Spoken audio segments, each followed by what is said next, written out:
In this video, I show you how to fix could not send message in Facebook Lite. For fixing this problem, go to Play Store, search Facebook Lite, click on it, update your Facebook Lite if available any update version. Now search again 111 VPN, click on it, click on install. Now go to settings, then go to apps, then go to see all apps.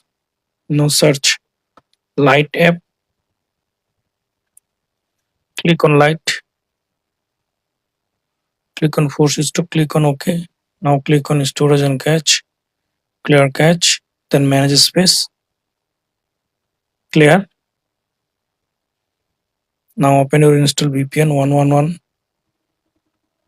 Now click on next and click on accept, allow notification, allow.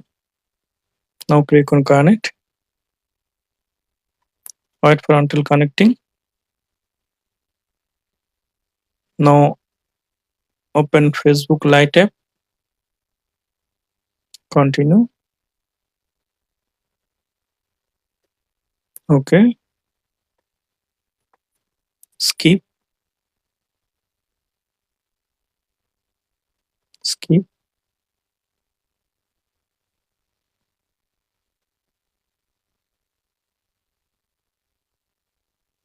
Now open messages, now message someone. Now I hope that this method fix could not send message in Facebook Lite. Thanks for watching. Don't forget to subscribe.